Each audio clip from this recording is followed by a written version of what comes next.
home. Oh, children, home. Wanna go home.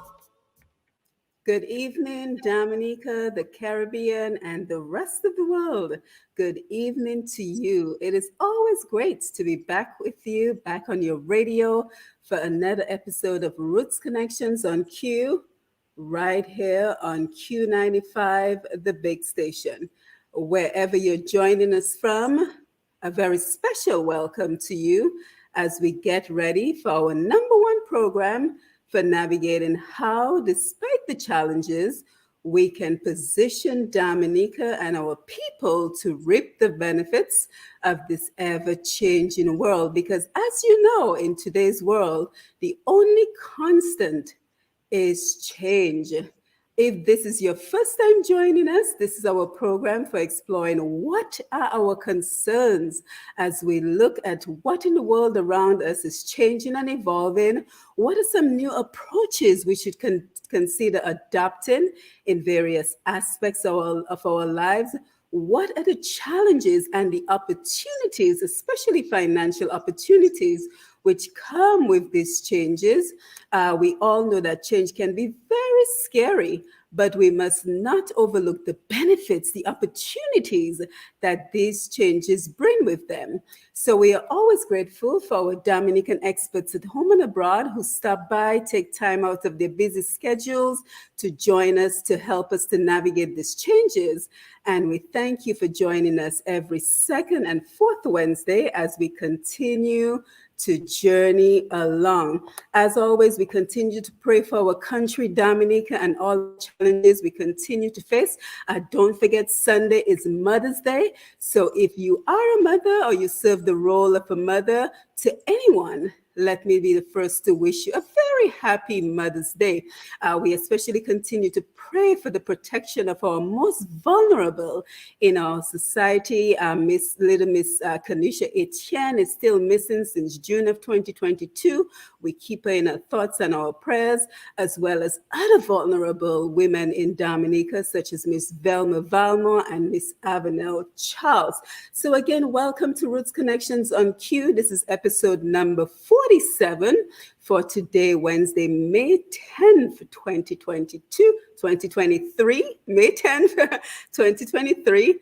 And I am your host, Simone Mathieu. We have another packed and timely program for you as we look at the knowledge industries and the threats and the opportunities that these industries present to us in Dominica and the rest of the world. So our panel is here. They're all set and ready to go. And we thank them again for taking time out of their busy schedules to be here. So this evening, we have with us Mr. Anthony Drigo and Mr. Sam George. So let us invite them to unmute their mics and to say good evening. Tell us a little bit about them, what they do, where in Dominica they're from, and just some introductory remarks. So let's begin with Anthony. We will take you first.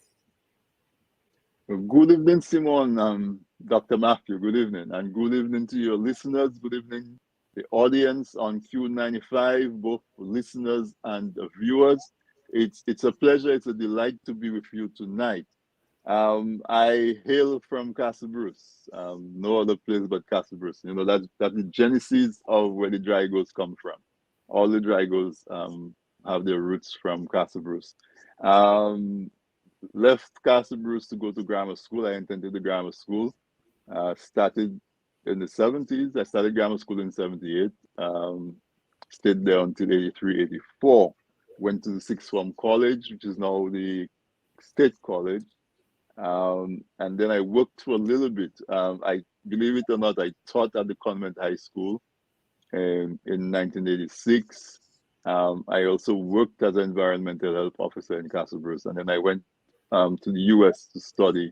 Got a degree in mechanical engineering, and then came back to Dominica in the 90s. So that's a little bit of my background. I currently live in the US. Another thing that I do is that I host a program on TDN Radio, TDN TV, called This Week in Interview. It's the other program that's on a Wednesday night. It's every Wednesday at 8 p.m.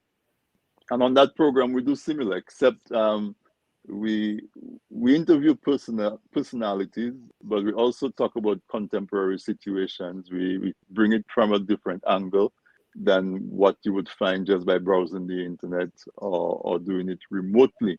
And so I want to say a very special welcome to my viewers and listeners who are now listening to Roots Connection, because we are doing a simulcast um, on TDN TV, TDN radio, and our various other medias like YouTube and so on. I want to say a very special welcome to our fans on Dominica who listen to us on DigiPlay channel 59 through an affiliate radio station called RVR Jams. So they listen to us on there. And of course, there is Radio SBE online in Toronto, who also carry this week in interview live. So in a nutshell, that's me. It's a pleasure to be here speaking about the topic. When we come back and really start discussing the topic, I'll give you a little more information about myself in terms of what I do and in terms of technology. But for now, I just want to say good night to your viewers and listeners. I see Lambi in the background. Good night, Lambi. Good to see you. And I'll pass back the mic and say it's a pleasure being here. Yes, thank you. I'm Anthony. And, on this program, Roots Connections, we talk a lot about collaboration, the importance of bringing that synergy together, which is what it will take to advance our Dominicans at home and abroad, our lovely nature island and the Caribbean region in general. So I'm happy to see that this is yet another opportunity of how we're practicing what we're preaching, because we're doing the simulcast with Q95, Push Past 10, as well as TDN Radio. So good evening to your guests as well joining on this week in interview. Sam, let me come over to you for your introduction. Yes, good evening to you, Simone, first of all, and good evening to your listeners on Q95 and your viewers on the Q95 page. And of course, good evening to the This Week in Interview family, the TDN crew across, the globe, wherever you are tuned in from. Well, my name is Sam George. I hail originally from Grand Fort. As they say, the wise men came from the east. So there you have it. I live in the US now, and I work with Anthony, my brother here. So as we get into the conversation, we'll talk a little bit more, as Anthony said, about what it is we do, and I guess how we came to be having this conversation. Yes. So thank you again, Anthony Drigo, Sam George, for joining us for this conversation on the knowledge industries and the threats and the opportunities. We look forward to your contribution. And of course, we look forward to the contribution of the viewers and the callers who will call in later in the program. We are live on Facebook and YouTube at Q95 FM Radio. And we are also live on Facebook at pushpast10.com. So if you want to make a contribution there, we will be more than happy to welcome your contribution. And even before we get started this evening, I'm someone who believes in giving our people their flowers while they're alive. So I just want to mention this evening that the person who started my broadcasting career is with us this evening. So Mr. Sam George, I want to take this opportunity to publicly thank you for being the first person to ever realize my potential and to say, hey, you want to do a radio show? And you remember how I freaked out? But I want to take the opportunity to say thank you for offering me Untapped Potential, which was my very first radio show, and it's still going strong even today. And to just thank you for seeing the potential and giving me the opportunity to be in broadcasting. And I also must mention before we get started this evening that May 12th, which is, I believe, Thursday, or is it Friday? May 12th is the anniversary of Roots Connections on Q95. So we're celebrating our second anniversary of Roots Connections on Q95. And you will want to stay tuned until the end of the program because I want to talk to you about all the things we have accomplished in those 2 years. Because you will remember that when we started this program, and I say it all the time, we have to continue those conversations and demand change and vent the things that bother us as Dominicans. But I also like to think that the third part of that equation is the actions that we must take to move our people and our country forward. So I'm very happy in terms of the things we have been able to accomplish, thanks to you, thanks to our guests, our audience, our Facebook Live viewers, our YouTube viewers. So you will want to stay tuned until the end of the program so we can talk about everything that we have accomplished. And there is so much more to come. So of course, if you're joining us on Facebook and YouTube, don't forget to share the live. Don't forget to share the live. Let everyone know that we are here. Don't forget, for the best in daily programming, to log on to q95da.com for all our live programs, as well as the past episodes. The last episodes of Q Reflections on Q is now playing. And if you recall, we looked at from song lyrics to the clothes they wear. How can we empower our girls to see their true value? And you also don't want to miss Global View from last night. Mr. G, Gabriel Christian, and Mr. Robinson had a very interesting program last night. So that is also playing on q95da.com. So you'll want to check it out. So we remain grateful to Mr. G and the Q95 family for the opportunity to come here to tap in to the human resources of our Dominican brothers and sisters, our Dominican experts, as we work to reverse the brain drain which has been plaguing Dominica and the rest of the Caribbean. We also want to say thank you to Lambi on the console, who will be taking your calls later in the evening, Sherwin Norris, our engineer, as well as DJ Shan. So as we continue with our theme this year of Invest in Me, Invest in Us, creating strategic action plans, this evening again, we're looking at the knowledge industry, threats and opportunities. So here's a question I have for you as we get started. Have you ever had this experience? You're on your laptop, you're Googling something, maybe for work, maybe something for, personally for yourself. And then you grab your cell phone, you log into Facebook, and what pops up? An ad for exactly what you were just looking for on your laptop.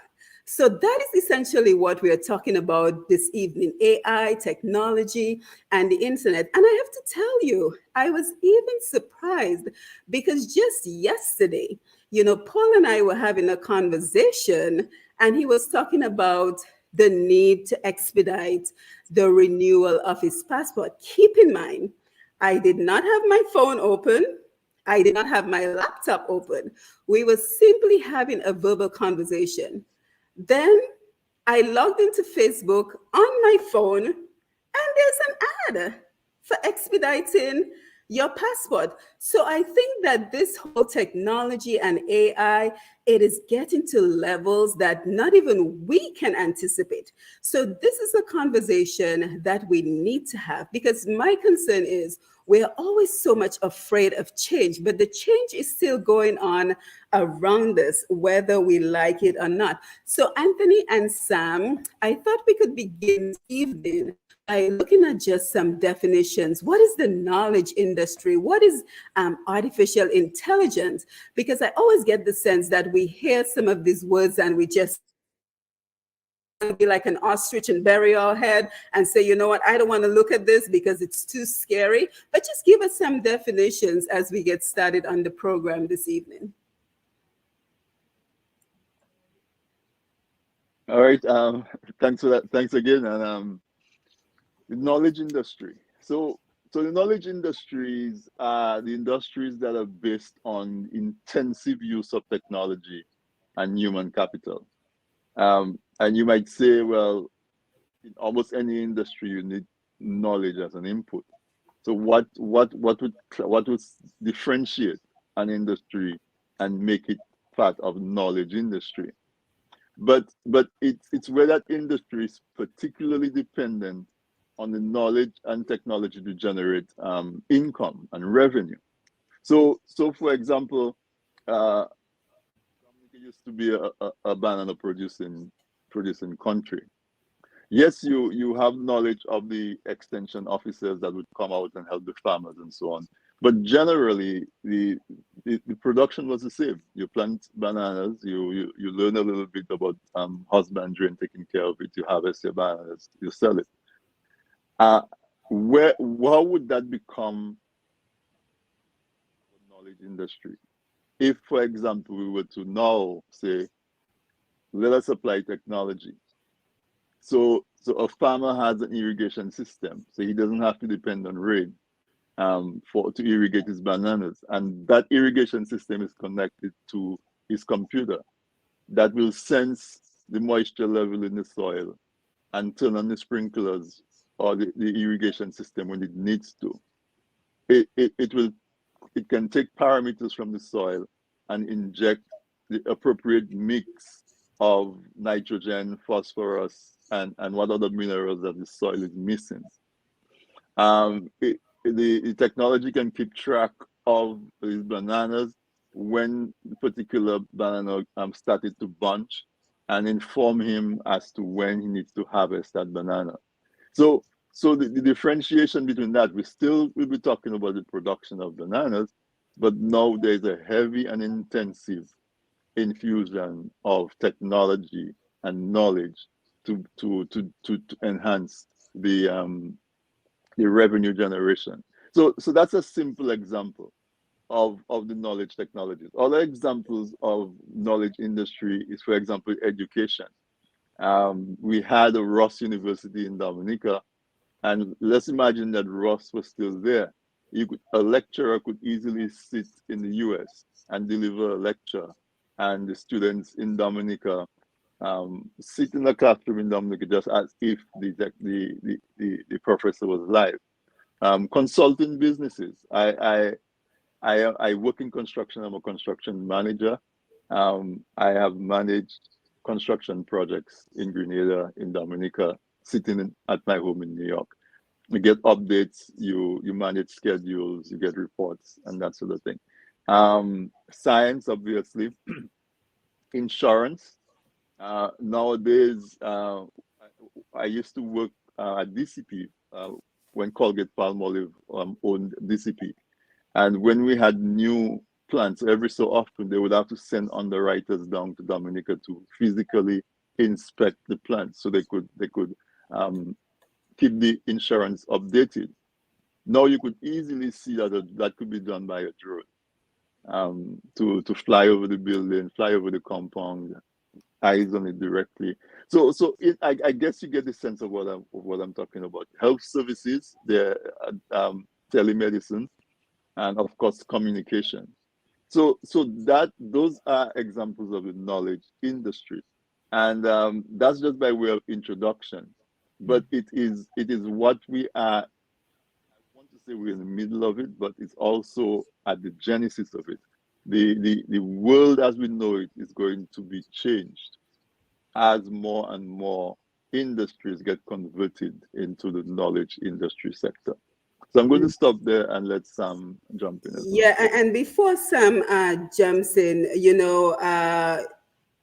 the past, in the history of humanity, the other things that have revolutionized the world, the way that the knowledge industry is beginning to revolutionize the world, are things like fire. So fire revolutionized the world in terms of providing heat, in terms of people being able to cook. In many ways, agriculture was another revolution when people realized how to plant and grow the food that they needed to survive. And electricity was a big example. I mean, look at us today. Who can imagine life without electricity at this point? So those were the other elements that revolutionized the world. So the next revolution is going to be the knowledge industry. And I want us to not be afraid of change, but I want us to embrace it. And I also want us to think of where are the opportunities to enhance our life, to enhance our jobs, and to be able to do more because of technology, artificial intelligence, and the internet. So the knowledge industries are those industries which are based on the intensive use of technology and human capital, industries which depend on knowledge and technology to generate revenue, what you said, Anthony. Some industries which are impacted include education, consulting, finance, insurance, information technology, health services, communications. So pretty much how technology can take the knowledge that we already have in different areas and enhance that knowledge to improve our jobs and our lives. So Sam, let us look at artificial intelligence, and just based on a layman's perspective, I think of artificial intelligence. Intelligence is a human capability, right? So this is what separates us from other species. Our ability to analyze information, our ability to process information, right? That separates us from other species. And again, it's unique to humans. But now machines can teach themselves superhuman skills, and that is what we call artificial intelligence. So we already covered the knowledge industry. So now, Sam, your take on artificial intelligence. Well, artificial intelligence, as we know it, it's we know the basics. We know things like Siri, Alexa, self-driving cars, even Google search and so forth. Even something as simple as email spam. All of that uses AI to work. So we know the basics. But when you think of where AI is right now and where it is going, especially well now the newest the most talked about AI now is Chat GPT, which can pretty much answer any question that you ask it. And one of the reasons is because it was programmed with all the information that is currently on the internet. But information and knowledge are two different things. You can have information, but it becomes knowledge when you apply it, and that's also correlates to experience. So with artificial intelligence, which is based on the human mind, based on the brain, we can see that it's here and is here to stay, and it's not new. It has been here since the 1940s. They've been researching AI. So here we are, and to go back to agriculture, as we are talking in a Dominican context, right now, for example, there are over 200 new companies that are AI based, agricultural companies that are AI based in the US. So, and that goes from farm equipment, smart tractors, uh, you know, um, AI that can differentiate between crop and weeds. So herbicides can be applied, without damaging the crop itself. So we have to figure out how we are going to fit in, where we are going to, because everything is not going to work for us. Everything is not applicable, but we have to find the niche for us to fit in and use AI to our advantage.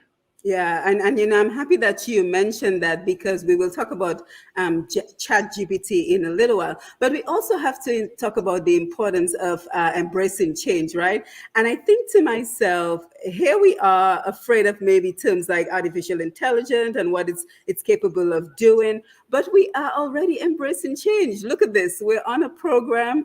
I'm in Atlanta. Anthony, I believe, is in the New York City area, right, Anthony? Yes, I'm in Brooklyn. Sam, you're in Texas, and the radio Mhm. station is in Dominica. Right. And here we are using the power of technology to be able to reach thousands of people around the world, because many of them are logged on via the internet. right? So we are already embracing change. If you have a smartphone, you're using WhatsApp, you're using Facebook, you're using emails, you are already embracing technology. So I want us to just think of everything we're talking about this evening as an extension of what we are already doing so that we can find ways to enhance our lives. But of course, we have to talk about the negatives when it comes to, artificial intelligence and everything else we're talking about. So the general benefit of artificial intelligence or AI is that it replicates decisions and actions of humans without human shortcomings, such as fatigue, emotion, and limited time. Machines driven by AI technology are able to perform consistent, repetitious actions without getting tired.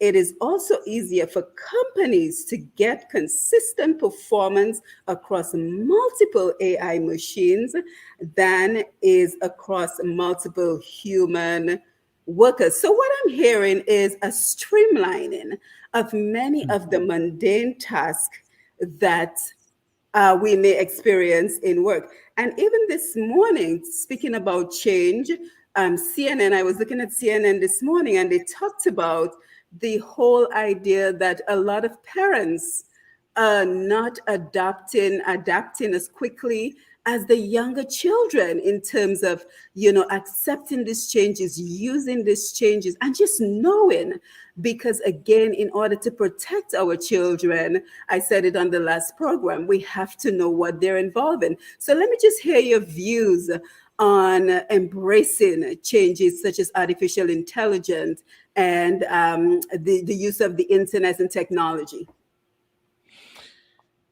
Okay, so I want to go back to not very long ago when texting and speaking in shorthand.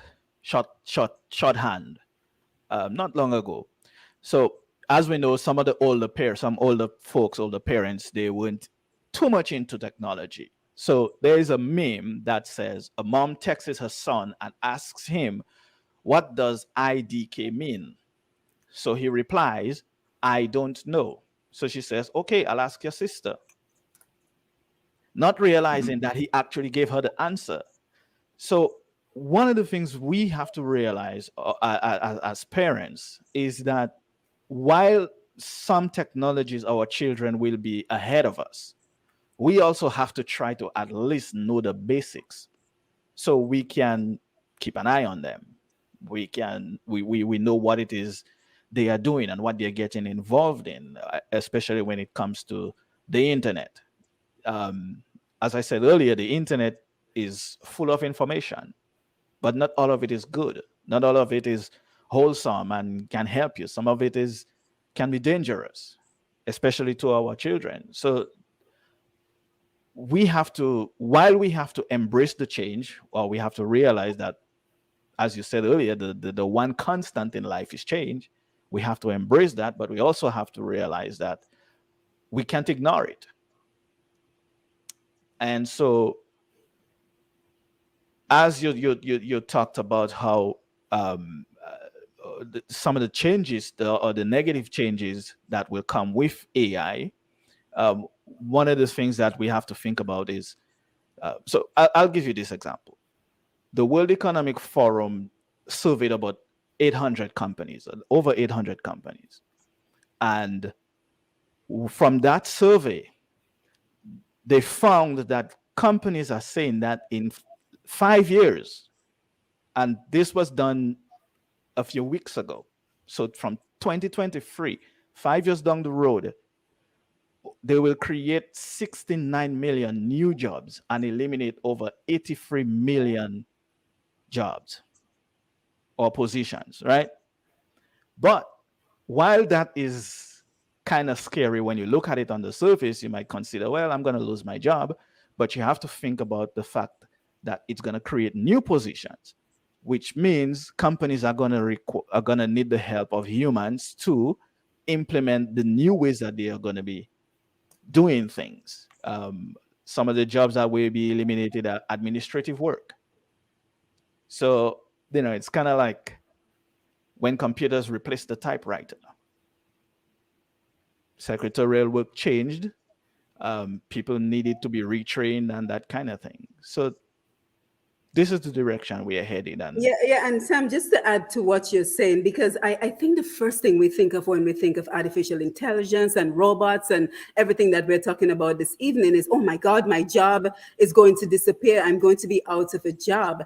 And this is what there was a World Economic Forum that estimated about 14 million jobs will disappear, including areas such as secretarial, bank tellers, cashiers, data entry clerks. But the thing about it is, we have to read beyond what is always presented before us, right? Because when I saw that number, I was quite startled. And I'm like, oh my God, that's a lot of people who are going to be out of work. But I kept researching, and here is what I found.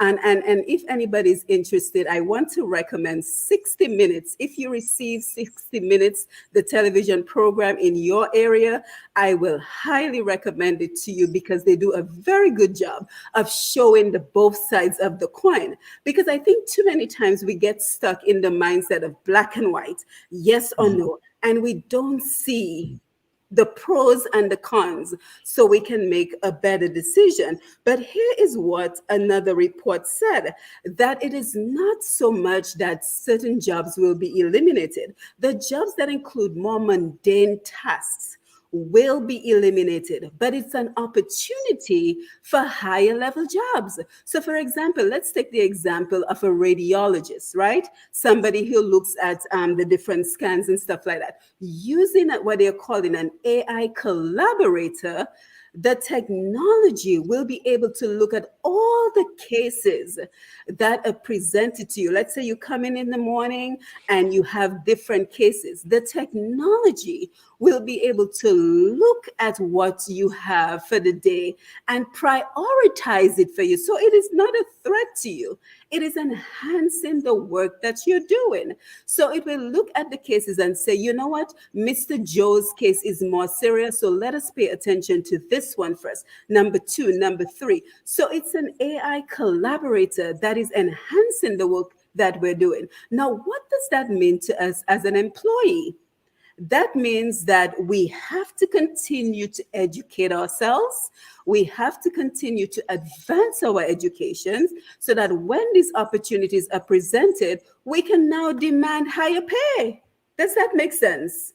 Because if I am doing less mundane tasks, right, and I am doing higher skilled jobs, you can't turn around and pay me the same amount of money I was making when I was doing mundane tasks, because now I'm doing higher level tasks. So now that demands a higher salary. So I just want us to keep that in mind, that when we say job loss, yes, the mundane task, jobs that involve mundane tasks are in jeopardy, but there's also opportunity for higher level jobs. So Anthony, any thoughts on that? Certainly. This is what was said before, like in the Industrial Revolution, it says that the machines are going to replace repetitive tasks and the higher level will be human driven. But here's the thing, AI is a game changer. Because AI, machine doing human like, so it learns, it's a machine that's going to learn reasoning. It's going to be cognitive, and it's going to have understanding. So more and more it's going to be performing human-like tasks. So there is no doubt that not all the jobs that are lost are going to be recreated. Now, to go to your point of being fearful, that means that we should not be fearful, but we should be able to anticipate it and to redesign. AI is going to be such a game changer that is going to require a redesign of how society is organized. So we have gotten accustomed to this capitalistic system that we're in, and it's more, and industry is looking for you to exchange time for labor. But what the opportunity that is there is that with these machines, you would need less human input. And so instead of working a standard 8-hour day, we could work a standard 4-hour day. And the companies can make even more revenue than they were making when they were making 8-hour days from human. And so a mother can have more time to spend with a child. We can have more time to spend with each other. We can benefit from that, from changing society into that type of a society instead of thinking about it in the same paradigm that we're thinking about it right now, where we're thinking, well, for me to be able to feed my family, I have to wake up at 6 and go to work and stay there for 10 hours and work overtime and come back home. And if a machine is going to replace me, what am I going to do? We have to think about it. Our governments, our leaders, we as a community have to think about it and decide that because one company makes $1 trillion, that $1 trillion belong to that company. There has to be a redefining, a restructuring of society so that everybody benefits from the output of the society and benefits from the additional input of machines. Because as AI going to be able to make those decisions. So to use the example of the radiologist, it means that the machine will be able to do the diagnosis from A to Z, and you only need a human person for a more unusual or intricate, say fracture of your leg. But how many of those interesting and different fractures do you get? The number doesn't increase. So yes, you will need less radiologists, or do you need less radiologists, or do you keep the same number of radiologists, but instead of them working 10 hours each, they each work 4 hours. So we have to, there is need for a whole complete change from what we've gotten accustomed to with capitalism, to think about it properly. And we may not want to go to socialism where we say, okay, we take from the rich and give to the poor. But as we advance in technology and as we advance in artificial intelligence, we can use the same technologies to come up with a design that works so that society can benefit overall from the introduction of AI. So those are the thoughts that I have around that. Yeah, and I completely agree with you, Anthony. And the other thing, because we're talking about the disadvantages before we really look at the opportunities that this will present for us. And you began talking about the opportunities in the beginning, but I want to dive deeper into that part of the conversation in a little bit. But let us look at the threats first and then look at the opportunities, because, and again, you alluded to this, the lack of the human touch. Because now when everything is automated, I mean, how many of us have called the banks and have had to sit there through the endless automated options and think to ourselves, my God, how can I speak to a real person? And here's a little trick I figured out a long time ago that if you want to call the bank, well, at least here in the US, and you want to get somebody on the phone, press the option that says open an account. Yep. Because that is when they want to talk to you. Yeah. When you press open an account, immediately someone comes on the phone. But that is what we are saying, that yes, we will have all this technology that will be able to duplicate human cognition and human mental processing, but there is no replacement for the humanity. Especially going back again to our example of radiology, being able to break the news to a patient about a diagnosis and not having some cold and sterile machine just spit out the result to you, but having an actual doctor, a nurse practitioner, a nurse, someone hold your hand and deliver that back news. And that is where artificial intelligence will never be able to replace human. It might be able to mimic it, but it will certainly not be able. So, as we're having this conversation, I want us to keep in mind that yes, the power of technology and AI and the internet will serve to enhance our lives in many ways, but we must not forget the importance of the human element, because I'm using this program as a recommendation to the government of Dominica in terms of what is possible if we're willing to create national policies that includes increasing the amounts of AI and technology that is available in Dominica. And we will talk about real ways that that is possible as we continue in the conversation. But Sam, do you have any thoughts right now? Well, I except to agree with your point that we we can't simply bury our heads in the sand. We just cannot. And to be honest, I think speaking in terms of Dominica, I think we missed quite a few opportunities. We missed, well, the last one we missed, I would say, was the .com um, um, bot revolution. We missed that. Um, had we gotten into that earlier, we would have came out pretty good before the bubble burst. So here we are with yet another opportunity to tap into a resource that can generate millions for a nation.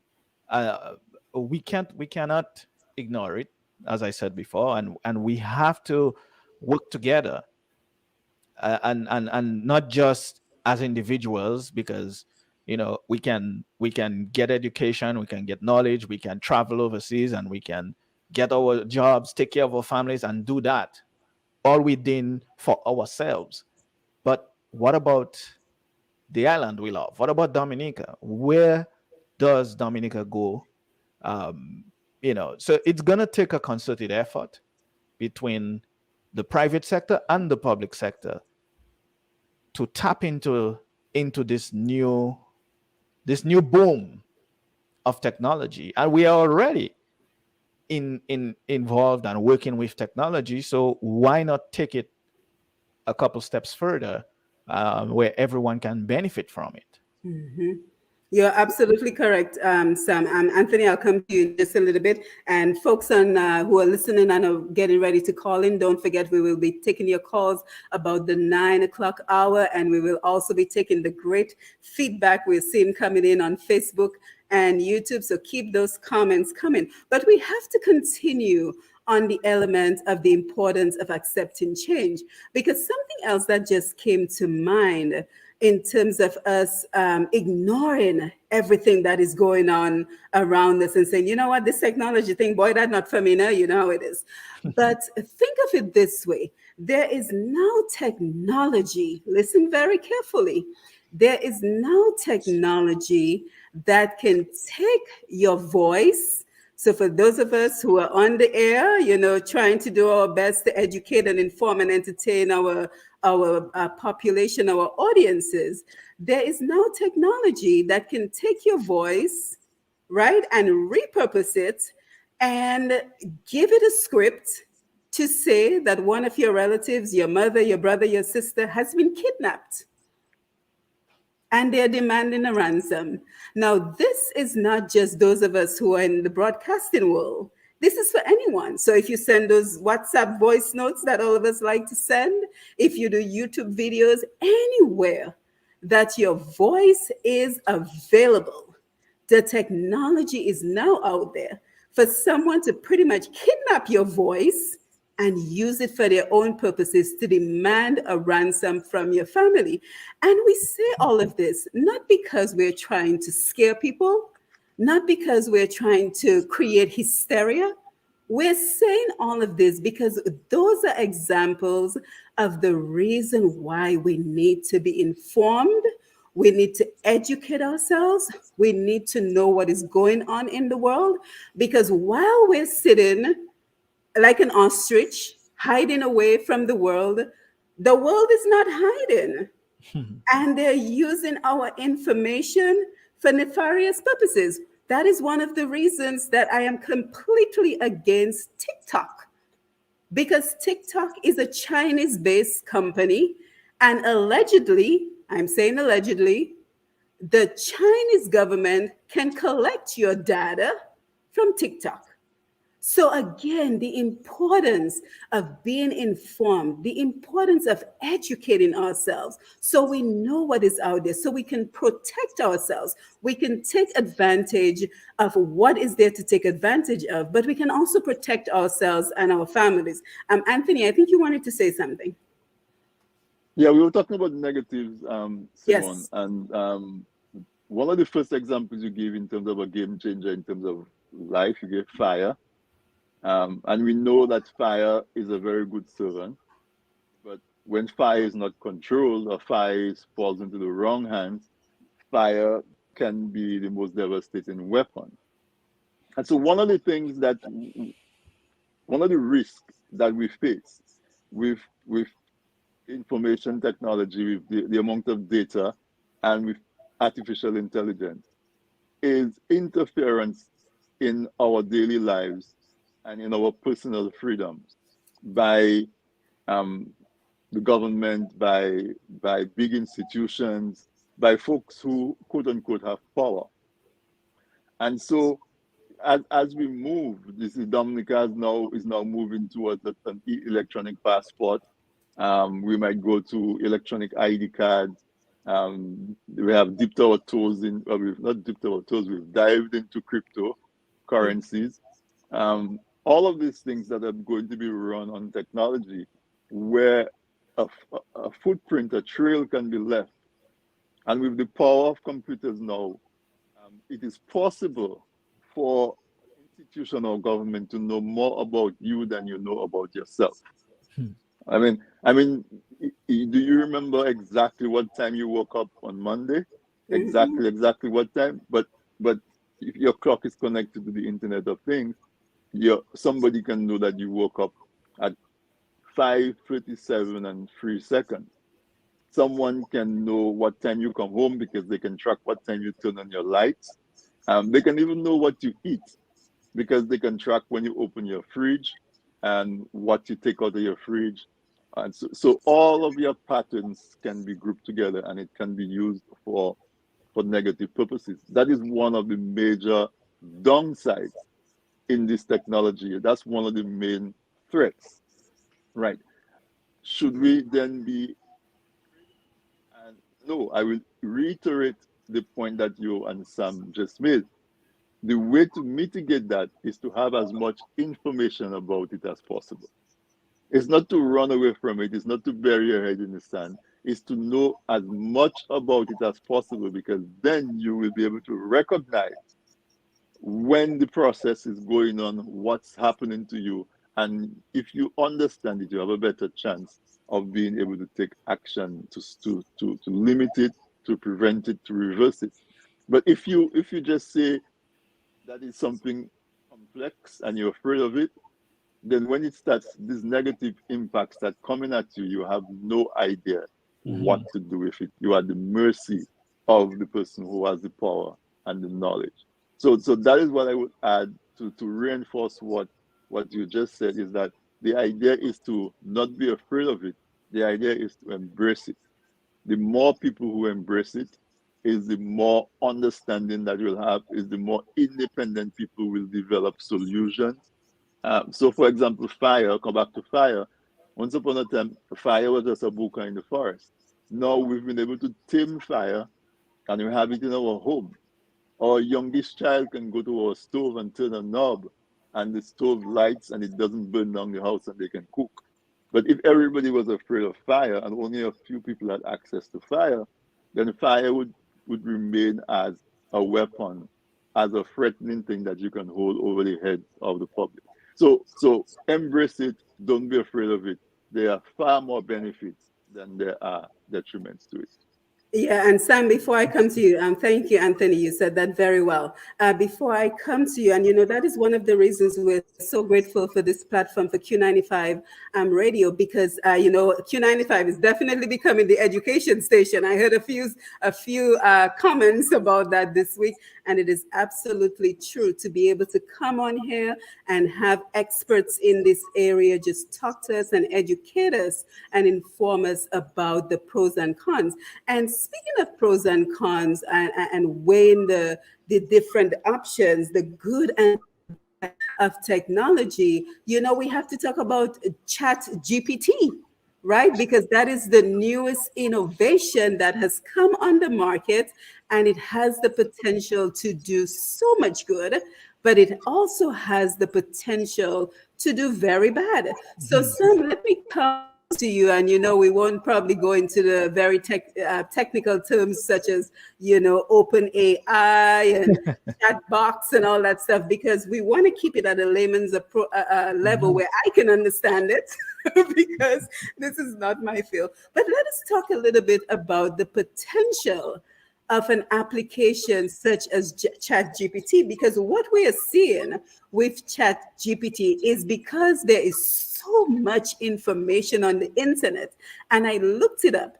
I think to date now we have something like 2.5 billion pages that make up Mhm. the internet. So, because of this vast information, we have an application such as Chat GPT, which can now revolutionize many aspects of our life. So Sam, let me come to you for more information about exactly what that is.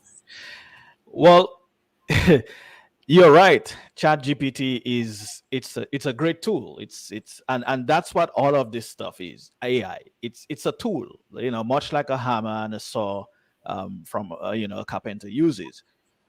But so I'll give you this example.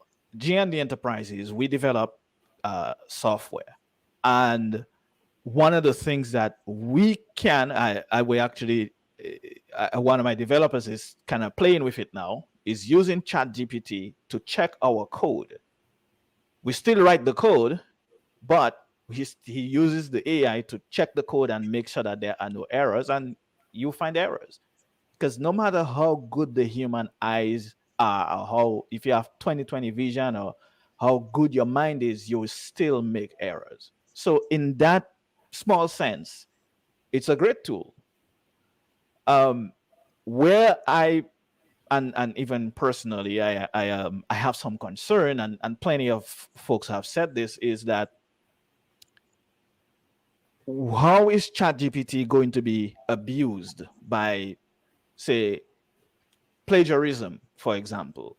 Or and by the way, in March, in the US Copyright Office has said it will not, AI generated work, whether it's art, music, or text, is not eligible for copyrighting that. So Mhm. that is an air that is an that's an issue that's gonna have to be addressed at some point. So, but what about folks who use Chat GPT to cheat? Whether it's doing a paper for school, you're doing your degree, and instead of writing your paper yourself, you prompt the AI and it writes your paper for you. So the question is, how are professors, how are teachers going to deal with this? I Mhm. spoke to one professor who told me that he's going to tell his students that if they use AI to write their papers, he's going to know and he will fail them. Mhm. But is that the right approach? How do we balance that? Yeah, certainly. And just for the layman like me who's still wondering, what exactly is this Chat GPT that we're talking about? So think of it as a language model that can answer questions and assist you with tasks such as composing emails, essays, writing speeches, and as Sam just mentioned, writing code. So if you've ever heard of Alexa, Siri, those applications where you just say, Siri, what is the population of England? And it Mhm. gives you an answer. So that is yet another application where you can just ask simple questions, and it provides the answer for you. And again, going back to 60 Minutes, which is where I get a lot of my information from on technology, the reporter actually asked ChatGPT to summarize the New Testament. And ChatGPT summarized the New Testament in 5 seconds and 17 words. So that is the kind of capability we're talking about. Another positive of ChatGPT, let's say you open your fridge, you don't want to waste food because we all know food is a very precious resource. You simply enter the items you have in your fridge and it tells you what recipes. So those are all good. But again, the negative, plagiarism. Someone like me who's a professor, I have to be concerned because is the work that my student producing their work, or is it the work that they've used ChatGPT? As a matter of fact, there was an example where an entire political ad against Biden was shown on TV, and none of it had been done by a human. It was all Chat GPT and AI technology. So again, just being aware. So now when we see things, videos and information out there, we have to question, is this real or is this something which was created by technology?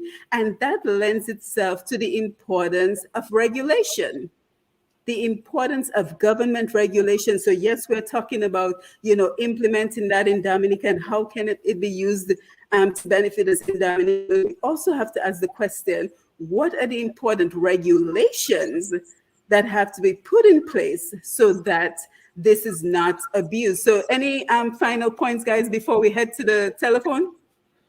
Yeah. So again, we have to start to, the only way we can address this thing is to change our way of thinking about it. We cannot continue to thinking about it in the same frame that we've always thought about it. We've been able to get away with it so far. So in other words, when I went to university, the internet was just budding. It wasn't available to everybody. So to do my research, I had to walk to the library, check out a bunch of books, and sit down all night doing stuff. Yep. The folks who came after me can sit at their computer. Everybody has a personal computer. They can sit there, do research, and print out their papers and write 100 times easier.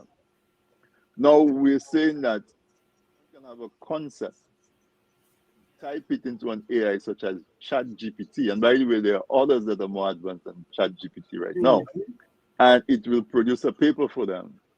You cannot think about it in that sense to say, well, we're going to try to regulate them to stop that, because that horse has already left the barn. We have to try to probably reimagine what education is. Because if the information is readily available on your phone, in your pocket, the doctor has it on his desk, is it really necessary for the doctor to be able to, in school, sit down and do all of this rigor and produce a 300-page document from his head over 6 months? Can we now look at what is required from that doctor and therefore tailor the education to challenge the skills that he has to learn, and the more mundane things like producing papers and those things just become, we take it for granted that there is technology that's going to make it simpler. So again, this is such a game changer. We cannot try to and fit it into the box in which we exist right now. We have to turn the box into a ball or turn it into some other kind of shape, and be able to wrangle all of those changes that's coming. Otherwise, because even as of now, legislature doesn't even know what to do with the internet. So that's what I would say. We have to. There is a need to change the way in which we know life as it is, and think differently, so that we can be able to wrap our hands around what is coming in terms of AI and so on. Yeah, and before I go to Sam, Anthony, if you want to remind your This Week in Interview audience what we're doing this evening.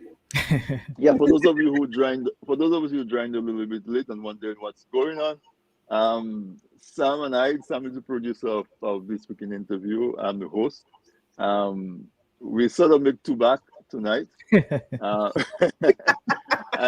and we Because it's decided Simone. Because it's Simone. exactly. We decided that we would collaborate with Simone, and be a guest on Roots Connection. And so, folks, you have a special treat tonight because this week in interview is usually a 1 hour show, but Roots Connection is a 2 hour show. So we'll be going on until 10 o'clock. It's still this week in interview as far as you're concerned because you've seen it from a platform and listening to it on TV and radio. But it's we are the guests of Simone and Q95 and the good folks over there. Yes, and we're very grateful to have you on board. Sam, any comments Thank you. before we go to the radio? Thank you for having us. Yeah. So one of the other things that I would say is that in terms of concern for AI or using AI to generate work is authors. And I wanted to make that point because what you would say a young author myself, Simone, you've published as well. I'm still trying to get Anthony to start writing, but we'll talk about that another time. AI is going to make it happen. Watch. That's what we don't want. That's what we don't want. We want the human touch to the writing. But so authors are concerned about how this is going to affect them, because I was looking at a YouTube video and a guy was talking about how he used AI to generate a 119-page book in less than an hour, which is already on Amazon selling for $2 and change. And it's like, wow, okay. Think about when thousands of people begin doing that and begin to flood the market with AI generated books. Now, the interesting thing is Amazon doesn't require you to declare how your book was written. So he doesn't have to say that his book was generated using AI. Maybe they'll change their policies later on, but for now, by the time they get to that, policy change, which it will end up happening, the market is going to be flooded with so many of these kinds of books that authors who normally take their time and be creative and write probably will be flooded out of the market. So, but again, as you say, we'll talk about the positive aspects of using AI. So we're not trying to damper anyone or scare you in any way. As we're trying to say is we have to be aware of what is really going on, what is happening before we can embrace it. Mm-hmm. So education is important. And as I said, so in other words, public-private sector collaboration is important, which includes education, or which includes changing the education system to include study of AI and training and all of that kind of, and all of this. So we know where we are. When things happen, we know exactly what to do. Yeah, because what it boils down to is knowledge is power. Yeah, or at least for the good and the bad. For the good and the bad. Exactly. Yes. So guys, drink some water. Let's take a quick break while we go to the radio, to the telephone. I keep saying the radio. While we go to the telephone, Lambi. You are listening or viewing Roots Connection and Q across a number of platforms. We welcome you this evening and are taking your calls right now. The numbers are as follow: 449-3095, 449-3096, 449-3097, 616-4257. Those are all local numbers, and the international number is 305-432-9624. Let me run those numbers again: 449-3095, 9697, 616-4257. The overseas number 305-432-9624, and we already have a call on the line. Let's take this call. Caller, please go ahead. Yes, good evening. Good evening, Simone. Good evening. your two guests you have on there. And I think Good the evening. gentleman name is Anthony, the one from Passengers. Yes, Drigo, Drigo. Anthony Drigo. Yeah, Drigo, Mr. Drigo. He was the first one who spoke, and he just brought up an issue that I wanted to bring up. He just mentioned the computer can follow your sleep pattern and whatnot, and a Fitbit does that now. A Mm-hmm. Fitbit will tell you how many hours you sleep, how many times you were slightly awake throughout the night, and give you the whole data of your nightly sleep. And these are the things that a lot of people are kind of leery about it. And I want to address your issue, Simone, by saying that we must embrace it. Mm-hmm. And you are right to a certain degree, but I want to bring back to the same point you're making. We must look at the pros and cons because even with the dot-com era, a lot of people got left behind. A lot of people still can't use a smartphone for that matter, much less for a computer, you know. But the invasiveness of AI is kind of disturbing. But I've always find it quite interesting because I will give you a name, and I'm sure everybody is on the panel pretty familiar with it. Stephen Hawking. Mm-hmm. You, are you familiar with Stephen Hawking? It sounds vaguely familiar. Tell us more. Yeah. He is a Yeah. scientist. He's an older gentleman. I think he died a year or two ago. He was crippled in a wheelchair Oh, for many yes. years, Yes, yes, and yes. his computer was his voice. Mm-hmm. So the artificial intelligence read his thoughts and everything, and what somehow it's amazing. If you see him, I'm sure there are areas on YouTube and stuff, videos you could look at. But it's very interesting and very innovative that man can do these things. But the invasiveness of that thing of AI is what I think a lot of people will be kind of leery about. And once you said that, I will give another set example. Like my brother just mentioned the new passport, the digital passport, right? There are issues with some of the program, couple program they tested, they don't work real good for black people for capturing your facial structure. They make mistakes, and there was an issue, an argument about it, you know, with the creators and non uh, people who don't really want to go down this way because of it almost had a racial component to it.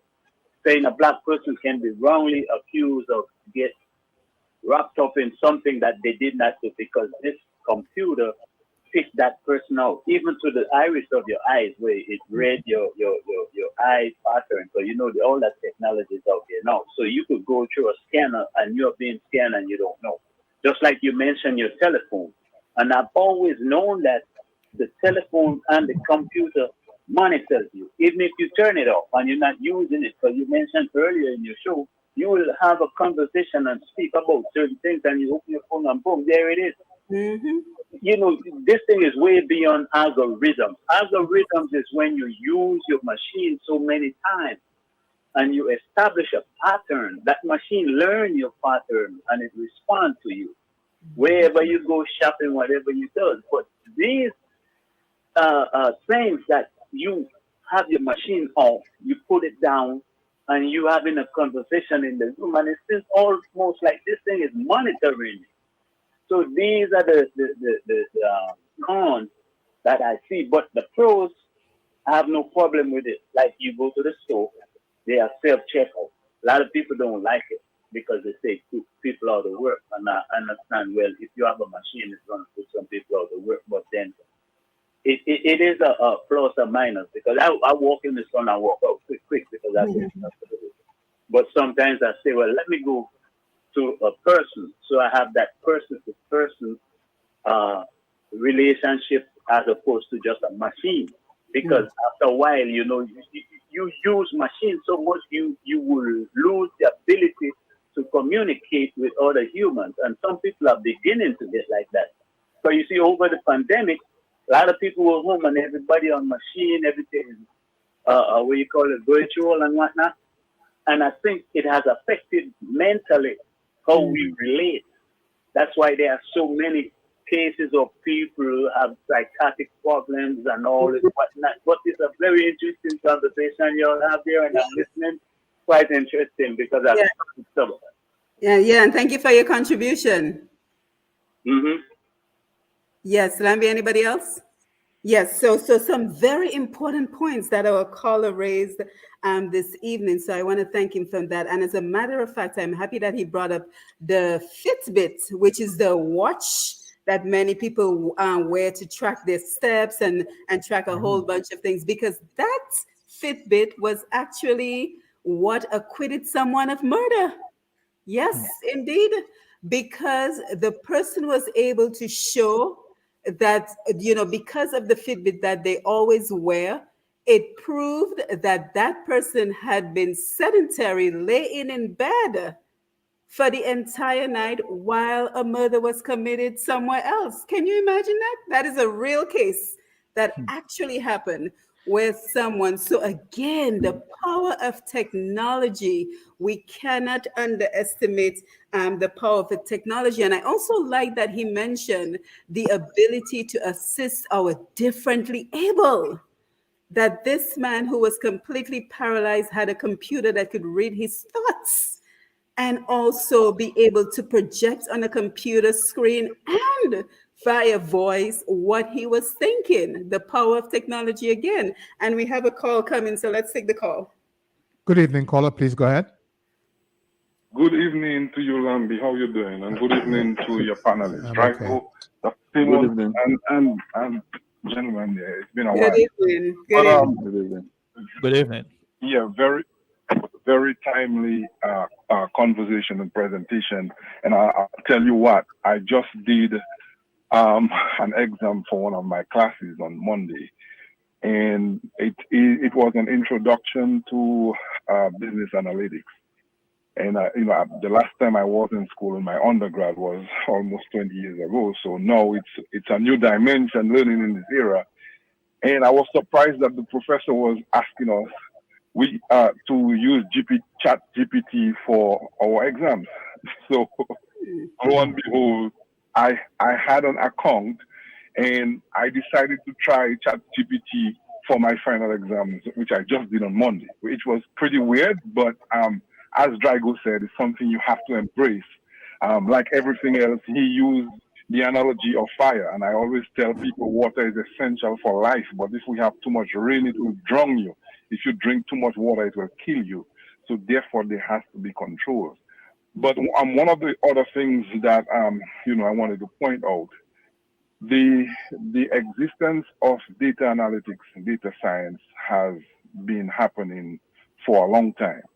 With the advent of computers and the storage capacities of our computers and the speed of our computers, there is a revolution in data analysis where companies are using all that information they have gathered for years, turning unstructured information into structured information, and detecting trends patterns in there to make better business decisions. To sell to consumers, the people, to sell services and goods to consumers, to see when is the best time to go on vacation. In the case of ChatGPT, imagine what that could do for our court systems, where our lawyers and the legal fraternity can now use that technology to advance cases, thereby increasing justice, shortening the time that things stay in the court. So there are lots of uses. But Drigo made another critical point, which I'm going to talk about two of them. One is the abuse of power. We have to remember, with all this artificial intelligence, what it's trying to do is to remove the subjectivity and be more objective. So as a result, if we remove the human weaknesses of greed, hatred, jealousy, envy from the artificial intelligence, we hopefully will get a better response to an answer our problem. But here's the deal. We have already been seeing how artificial intelligence is used by governments, example, the ones in China, to control their people. And Drigo alluded to that fact, how our political system is going to be affected, because at the end of the day, the desire of humans to have power over others, the desire of humans to be greedy, the desire of humans to have wealth and to be better than others, the competitive nature of us is going to be an issue in the utilization of this technology. In China today, a lot of this artificial intelligence is used to control the population, to control your behaviors, to detect your patterns. Now you're asking about questions of individual freedoms and liberty among the people, having the right, to express themselves. So there lies the problem. And I think what needs to happen is the policymakers, although they can't catch up because artificial intelligence is growing exponentially, so too is data. I mean, in every 18 minutes, we have millions of terabytes of data that's being stored and collected on people. And then you're going to ask yourself, how are the liberties and freedoms of individuals are going to be infringed upon when those who hold the power of artificial intelligence is in the wrong hand? And then the last thing I'd like to talk about, and I'm referencing Drigo because he was expressing some of my thoughts, is back in the Industrial Revolution, everybody thought that machines were going to take over human beings. But what we have to realize is, at the end of the day, if I'm a company or we have 500 companies out there and we are going to replace our people with artificial intelligence, then who is eventually going to buy our goods and services? So it's not in the interest or the best interest of the human population to get rid of all its workers. Then you don't have a market, because the same goods and services you are using to gain wealth or to build the economic wealth or the economic structure needs people. So if you replace all your artificial intelligence, if you replace all your people, your human capacity with AI, and AI is doing the work, then who is going to buy your goods and services? So it's not in our best interest. But like everything else, in everything in this world, there's good and bad. And I think it's about weighing what works, what doesn't work, and putting the right legislative framework so that it cannot be abused by our human weaknesses, the greed, the selfishness, the jealousy, the envy, and the hatred that still exist in humans. But thank you, and as I said earlier, a very, very, very timely program. Yes, thank you. Thank you for your thoughts. And the caller is so right, because data is big business. So, especially in China, he's absolutely on point in terms of the government's ability to acquire information and use it to their advantage. So it does beg the questions of human rights and rights to privacy in terms of everything that we are talking about. And he's also correct in terms of, in the legal area, where you can have AI now do the legal aid research on a much quicker time than an individual can do the research. So again, another application of the technology for the good and for the bad. And I also like that the first caller mentioned that, he alluded to the fact that all of this can create loneliness, because now you have less human interaction. You go to the store, before you would be able to say, hi, hello, how are you, to a cashier. Now everything is automated. You call the bank, it's automated. You spend more time on Facebook than talking to people in real life. So the element of loneliness and other mental illnesses that can come from that is certainly very important. Before we take the Facebook comments, we have a call. And then, guys, I just want your feedback on what the callers are saying so far. Can you mute your mics in a little while? I'm hearing a little bit of feedback, Anthony and Sam, and then we want to come to your comments. Good evening, caller. Thanks for joining us. Go ahead, please. Yes, Lambi, I'm back because I'm listening again, and Simone mentioned ChatGPT. Simone, what I call ChatGPT is Alexa and Siri on steroids. Mm-hmm. Yes. It's very powerful. But I just called back to sanction what one of the gentlemen said, because earlier this week I was listening to a program on that same issue of where AI writing or imitating a musician, and then it becomes an argument of who gets paid for that music if AI was to perform it. So I'm really interested that for the things that I've listened on AI, because it's been in the news a lot, but I go to areas where I get like very in-depth information about it. And that was one of the things that I forget to mention, and he just reminded me of that. So I just wanted to bring it back and highlight it. Thanks for mentioning that one, young man. Thanks. Yes, thank you. Thank you. Another call, Lambi, or we can go ahead? Okay, great. Guys, Sam and Anthony, any comments on the callers? Okay, sure. The callers, of course, have brought up valid points. The callers who talked about justice, for example, the use of AI in a way, and well, actually, going back to what you talked about, the case where the Fitbit was used to prove that someone was innocent of a crime, that is huge. And it's not being talked about everywhere. It should be on mainstream media, but it is not. Maybe because it's one case or it hasn't taken a hold yet. But think of the number of folks who have been imprisoned for crimes they didn't commit because they couldn't prove they weren't where the crime occurred. So this is a great tool to which can literally save someone's life or save their freedom. But one of the, I think, the more important or I call it positives that AI can bring out is fewer errors. Because think about it, we as humans will make mistakes all the time. We could be tired, we could be stressed out, we could be going through something, and we make an error. Less errors in diagnosis, for example. You go to the doctor, you're not feeling well, you diagnose, and plenty of people have been misdiagnosed and even lose their lives because they were treated for the wrong illness. So this is an area where AI can certainly assist in removing the element of human error in most aspects of our lives. Yeah, certainly. Anthony. You're muted, bro.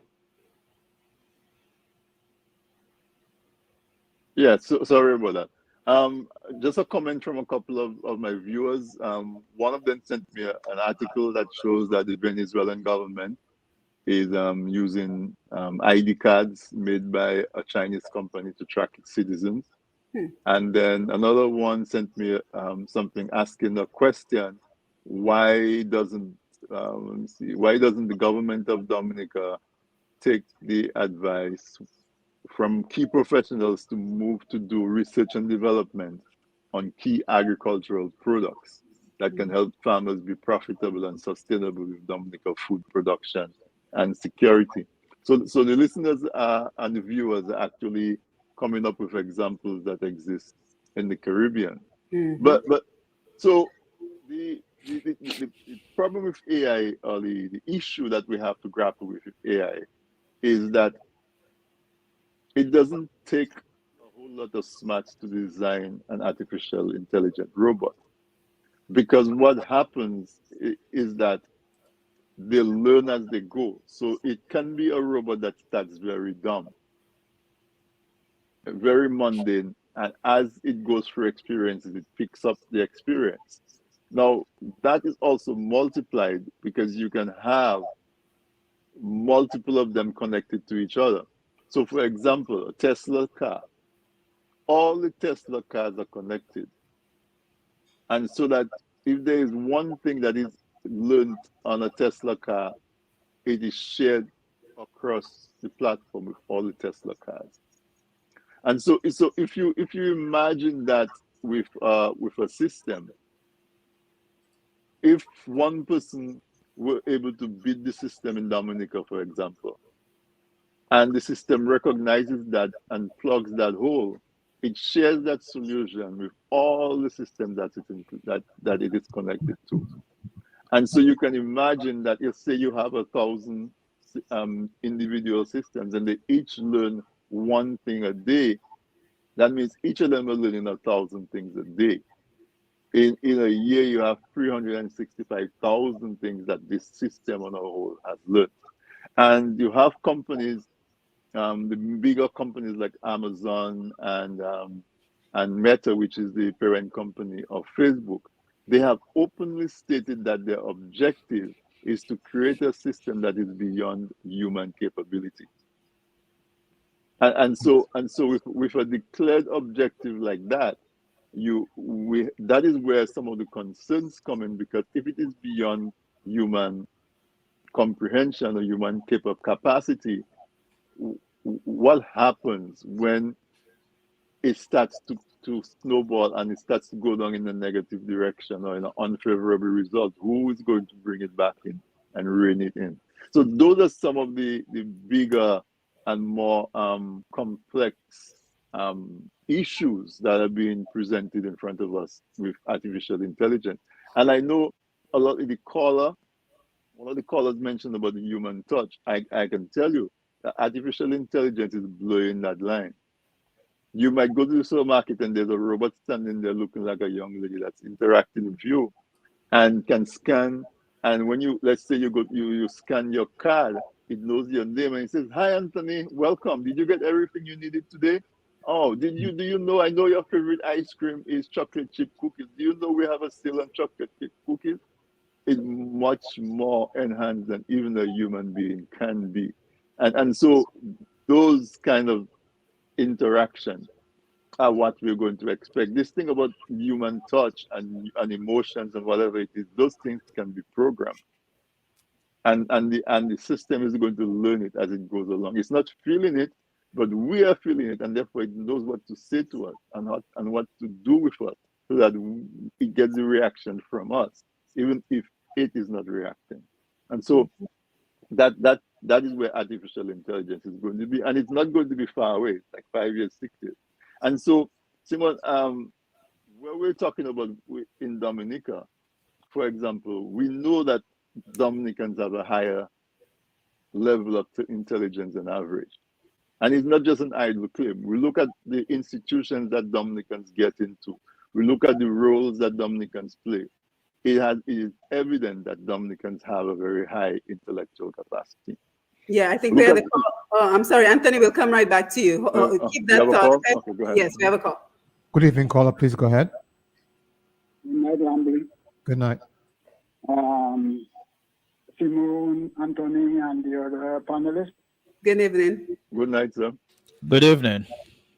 Well, I heard the other panelists say that artificial intelligence can more or less replace at a quicker pace a lot of work that human beings do. Yes. But artificial intelligence, no matter how efficient it may be, it has no soul, it has no feeling, it has to be monitored. Absolutely. Yeah. I'll give you an example. I had a friend who was in the hospital very sick, and I was discussing him with another friend who told me something, and I wrote to tell him that I hope he does. DOES. The artificial intelligence of the phone changed it to DIES. Oh my. And didn't take long after that, the guy really did die, you know. Oh my. Wow. So artificial intelligence, like I say, there's no stopping it, but it cannot replace human beings because it has no soul, it has no feeling. It is just practical. Mm-hmm. Absolutely. I don't even make that comment. Yes, thank you so much for your contribution, and our sympathies on your loss. Okay, thank you. All right, have a good night. Yes, Anthony, back to you. So, thank you, caller, for that. And that gives an example, a very clear example of what I'm saying. That's one of the risks. You see how the artificial intelligence went in the wrong direction? Yes. Mm-hmm. Now, if it is at a stage where it is beyond the capacity or capability of humans and it continues to go in that wrong direction, what's stopping it? You know? And even with ChatGPT, it has been proven that ChatGPT is not accurate. It might write a very nice sounding document, but when you check the facts, it is not accurate, because we know that on the internet there's a lot of false information on the internet. Somebody wake up and they think of something and they write it down as if it is fact, and therefore the robot is scrolling through and it picks that up and it puts it in a paper or in a document for you as if it is true. So those are some of the things that we certainly have to bear in mind. And Simone, I'll pass it back to you, but I was going to talk about if what can Dominica do Yes, potentially to embrace. yes, hold that thought. Make sure you make a note of that, because that is where we're going next on the other side of the Facebook Live, YouTube Live comments. So again, just a reminder, you're listening to Roots Connections on Q. We are being joined by Mr. Sam George and Mr. Anthony Drigo, who's helped us to navigate the topic of artificial intelligence, the knowledge industry, the threats and the opportunities that exist. And again, if you miss any part of the program, you can always jump on Q95 FM radio on YouTube and Facebook, as well as Q95DA.com, and push past 10. Lots of opportunity to catch the replay tomorrow if you missed any part of this program. But we must take some of our comments before we move forward, because we are so grateful for our viewers on YouTube and Facebook. David Johnson, always great to see you. He says, greetings, good nights to each and everyone. Special good evening to the guest and host, Didi Esther, always locked in. Good evening, Dr. Simone, and your esteemed guests, Mr. Drigo, Mr. Sam, George, Dave Bertrand, up very late over there in the UK. Dave, great to see you. Good night, everyone listening. Lauren Delsol, a true fan of the program. Nice to see you. Lorraine, Arthur, Annette, Philip. Annette, I'm so happy you're joining us, because Sam just expressed one of the concerns that many authors experience. And she says, good night, watching Anthony and Sam. Thanks for all that you do. Love working with you guys. Omar Monel, great to see you. Tina Bell de Ramon, thank you for being here. My mom, Medina Senhouse, nice to see you. Jeffrey Coffey, great to see you. Someone who's embracing technology with his water production. Jeffrey Coffey, great to see you. Rosalind Severa McLean, nice to see you on the program. Good evening to the panel. Maslin Edwards, lovely to have you on board. Good evening, everyone. It's nice seeing Anthony and in the guest seat. Anthony, good to see you in the guest seat. Thanks, Dr. Simone. My good friend, Carl Kofi James. Greetings and blessings, Dr. Simone and panel. Great discussion. Augustina John. Good evening, everyone. Brampton, Ontario, Canada is watching. Augustina, always great to have you on board.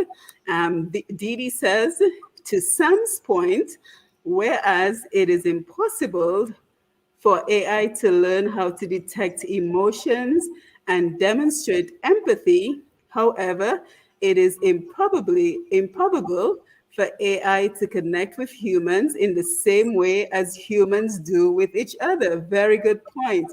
Annette says, my second children's book, Sammy Gets Bullied illustration, will be in AI.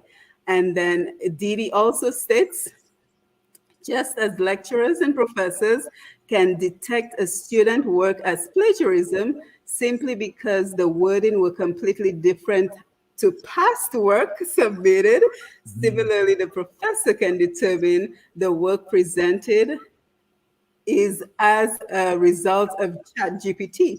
ChatGPT in full chat generative pre-training transformer, thank you for the definition, software that allows a user to ask it questions using conversational or natural language. Thank you very much, Didi. Alvin Thomas, great to see you. Great discussion this evening. And Alvin also adds, the new kids on the block are definitely going to embrace this technology very well. But of course, the concerns raised by Tony and Sam is so important. Carl Kofi, AI technology definitely gonna be a very ticklish subject going forward, because there are gonna be pros and cons, but I think our social skills are being deprived. We are actually moving away from utilizing our brain. How are we gonna express ourselves when we are controlled through AI by those in power. Owen Prosper, always great to see you. Thank you for being here. Medora Lewis, good evening to everyone. Very interesting. Nice seeing Drigo in the seat. Well spoken. Thank you, Dr. Simone. Blessings to you. Alvin Thomas again. Question to the guest, Simone. What of the creative mind with the advent of AI and ChatGPT, is there going to be less use of that part of the brain, creating now a lazy brain? So let's take a comment from someone we haven't heard from yet. Marshall Lawrence, great to see you. Good evening, great discussion. Question: can any of you share in short the difference between human or divine intelligence from artificial intelligence? So guys, take a note. Any questions you want to respond to? Ernest Leta, great to see you. Khalid Elastic, great to see you. And he says, great content. Thank you guys for the work that you do. Wow, we have quite an audience with us this evening. So thank you so much. We appreciate your comments. We're going to take a phone call. And then guys, if you want to comment on anything that I read, feel free to do so. Yeah, among all what I've been said and told, does that include man lifestyle? Does would man live longer if all the intelligent have in this world there? You understand my question? Say it one more time. Will that make man live longer or shorter? Well, that's a good question. I guess it depends on how we use the technology for our health and wellness, right? But technology cannot your lifespan be longer because more and more man lifespan getting shorter. Yes, I see your point. Thank you. Yes, guys. Any thoughts on some of the questions and concerns on the Facebook and YouTube Live? Okay. It's a lot. But let's talk a little bit about someone talked about creativity. Yes. Obviously, we know AI lacks creativity, and no matter how close we program AI, it's still run by computer code and computer software. It can never, and of course, to the gentleman who called and said that the AI changed his word to, and he lost a friend. Of course, our condolences, but that is one of the examples of an error made by AI. But that AI still, I believe, will reduce the number of errors that we as humans make whenever we are doing work or whatever it is we are doing in certain fields, of course. And AI will not replace us in every aspect of life. There's no way, obviously. So lack of creativity is one of them. Also, ethical dilemmas is another area where AI, because AI is pure logic. If you want to think of it this way, AI is basically math. So, which is pure logic. It doesn't make decisions based on emotions or little nuances that humans have to, say, well, maybe I should step left instead I step right, or instead of going forward, I should turn right going down the street. If the AI decides that the logical step is to drive straight into a wall, that's what it will do. So, and again, it's not about being afraid of all of the negative things or the crazy things that may or may not happen. That's not the conversation. The conversation is, and I want to go take it back to the Dominican context. The conversation is, what are we going to do to become part of the global market or the global industry that AI is occupying, so we, our people, can benefit from that before it moves on and something else takes over and we miss that opportunity again. What are we going to do about it? And the way I see it is, it's going to take education, it's going to take the legislature, it's going to take the government, it's going to take the private sector, but it is also going to take the citizens to demand the change that we need, or the changes that we need to embrace the movement or the direction in which the technology is going, and not run away from it. Yeah, excellent points, Sam. And Anthony, before I come to you for your feedbacks on the questions on the Facebook Live, it begs the question, is Dominica ready for this? Dominica, as it stands today, are we ready to embrace AI? Are we ready to defend against the negative aspects of AI? Your thoughts? Right. Is Dominica ready for AI? And I think yes. I think in the sense that, because as I said before, I think Dominicans have a really high intellectual capacity. And what is AI? AI is teaching machines to learn. Which, and if we have the intellectual capacity, it means that our people also has the ability to learn. And so from that point of view, I am saying yes, and we have a relatively young population. So Simon, a video was shared with me like a week ago where there was a lot of research that was done on Dominican cocoa. They went and they studied the genome and the DNA of cocoa, and could determine the different varieties of cocoa that exist in Dominica. And it turns out that Dominica has a wide variety of the finest cacao that could make high value chocolate. That is what I mean. We have individual bright shining specks of light because with that information, and they were able to map excuse me, the different varieties of cacao, where in Dominica are the best conditions to grow them and how to graft them and so on. And therefore, we can revive a cocoa industry in Dominica. But this time we're doing it with intelligence, doing it with technology, with data.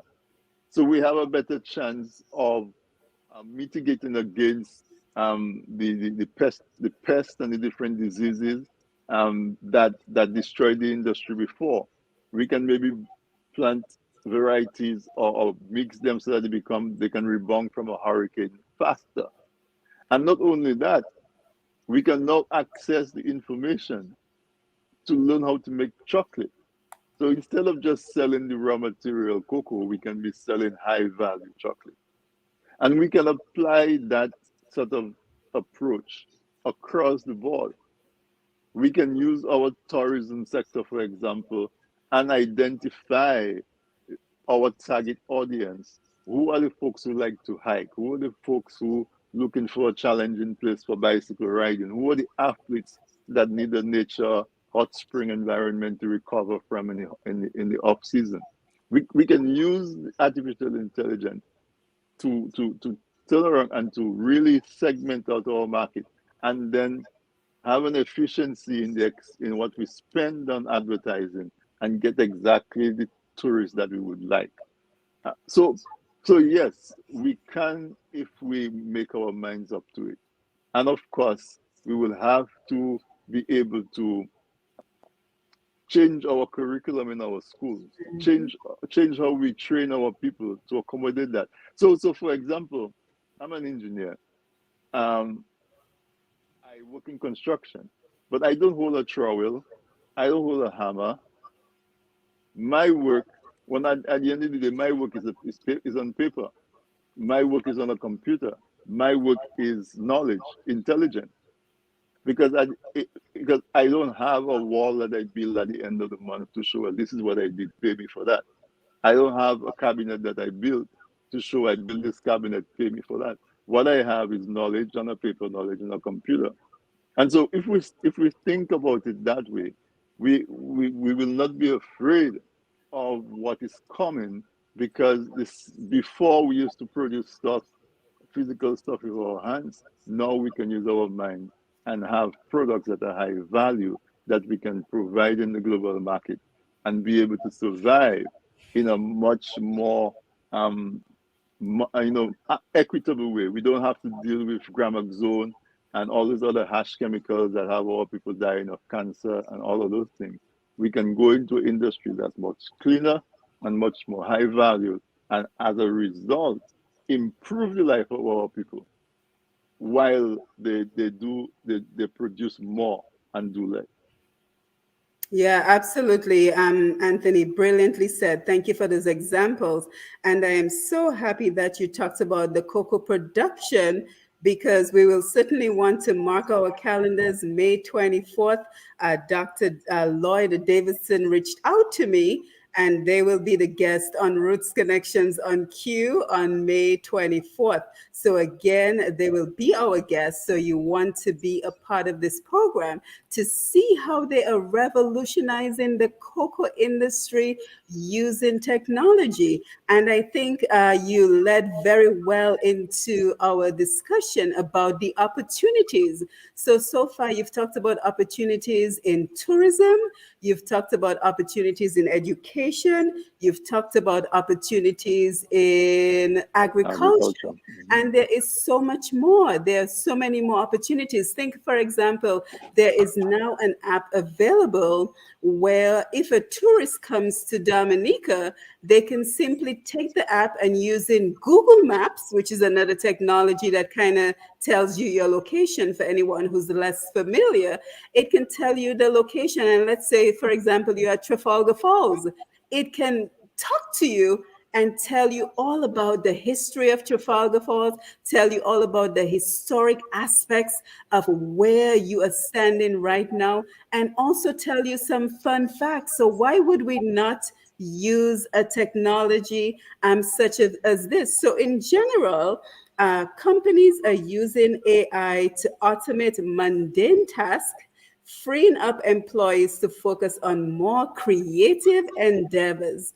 AI-driven analytics tools are helping businesses make better decisions faster by analyzing large amounts of data quickly and accurately, and AI-powered customer service systems are providing customers with faster, more personalized service experiences. So exactly what you talked about, Anthony, in terms of the robot who will be at the supermarket and tell you, I know that you love chocolate, there's a sale on chocolate. So Sam, let's talk about some opportunities in AI as we get ready to wind down the program. I swear 2 hours goes by way too quickly. Time flies when you're having fun, they say. But Sam, any opportunities in AI, technology, and the internet you want to share with our audience this evening? Well, I think we've covered some of that earlier, Yes. but one of the things that, and I want to go back to education a bit, because we have how many young people or people are graduating from high school and college in Dominica this year. So what are they going to do? Are there jobs for them? So this is a way AI would help with basically helping them start a business, right? So let's say you want to start a business, you want to get a certain amount of money from the bank. If you are going to use AI technology to help you with your business, you could start a one-person business where you don't have to get additional employees, which will cost more money. The bank might be less willing to lend you the money, just as an example. So there are more examples than we can actually think of right now that AI can help Dominica and Dominicans improve on their lives without having to wait for someone to give them a job, or without having to wait for the government to do something for them. And so again, while it is important that we know what the cons are and we know what the pros are, and how we're going to deal with them when they come up, because like everything else, something will always happen, something will always come up that, but having the information, having the knowledge about this particular issue would be okay. So if this happens, if something happens that will have a negative impact on the society, how do we deal with it? And of course, how do we put things in place to prevent abuse of the technology? Yeah, yeah, To go, absolutely. And Sam, I like that you're leading with jobs because that is an area, we talk about job loss, but let's also talk about opportunities for work because we know in Dominica, there's a work online program that is currently going on. I would like to see it expanded because they only take about, I think, 60 young people per cycle. So I would like to see that expanded. but you But see, that's what I am talking about. Not yes, necessarily waiting for someone to give you yes, an opportunity. Create your own opportunity. absolutely. For example, there are websites, I Right, won't give yep, any, but that you can go on, sign up. You can do that right now. If you yeah, have a computer at home, you have a tablet. If you have a talent, you can write. You can read, proofread uh, text or manuscripts.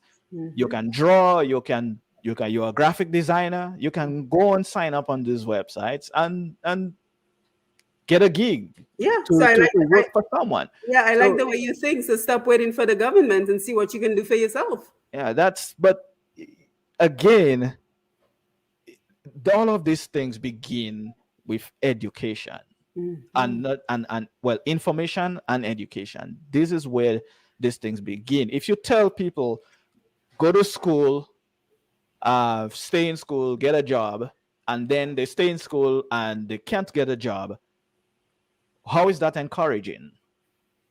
So you have to say, go to school, stay in school, but also here is a way that you can make your own job. Here are ways you can make your own job if you can't find a job or if you don't want to, work for someone else. Here's how you can create your own little space and use your talent or use the information, the knowledge that you have to provide for yourself. Yeah, And absolutely. And again, job creation, because now there are opportunities in, for example, cybersecurity, protecting companies from Mhm. hackers. You have these hackers, that shut down entire hospitals, Yeah. entire schools, and demand ransom before they can unlock your system. So how do Mhm. we protect against that? That is the area of cybersecurity. Those are the areas we have to encourage our young people and even our not so young people to get into in terms of careers, because that is how we take the opportunities out of what we're talking about. So again, we've had several programs on this, but let us stop telling our children that the only way to be successful is to become a lawyer, a teacher, a doctor, a police officer, a nurse. No, let us look at the environment and see, based on all this artificial intelligence and technology that is out there, where we should be directing our young people. So we talked about, let's also look at healthcare. AI is being tested and used in healthcare industry for suggesting drug dosages, identifying treatments, and for aiding in surgical procedures in the operating room. So I've watched programs where the robots are the ones performing the surgery and the surgeon is simply guiding the robots. So we have some more comments. Bernard Ito is here with us, and he says the biggest challenge will not be the technology first, but the social and technical management environment that we will have to create to enable it. It will take very savvy and experienced technical managers to make that happen, and wise and technically educated political leaders. So, yes, there will be need for buy-in from our political leaders. Marshall says Africa must not be counted out, and this could be a call to mobilize around her, tighten our bonds, engage in commerce and trade, and look after our affairs despite advanced technology, which is inevitable. And I like that Marshall brought up Africa, because we are also seeing places like India, which is on track to be the most populous country of the world. And what they've done is they've lowered the price of cell phones and the price of data for the billions of people who are in India. Now, you might be asking yourself, why would they do such a thing? because they want their population with their massive human capability, their intellect, to be able to power up the intelligence, the artificial intelligence, provide more information to their website so that they're able to draw this information into applications such as ChatGPT. So the question we have to ask, Dominica, is where can we position ourselves to take advantage of these opportunities? We have provided concrete examples of how this can be applied. So where do we go from here? So as we get ready to wind down, Anthony and Sam, I want you to give us your final thoughts. And Rosie Felix says, all the professionals except those in sustainable businesses broke.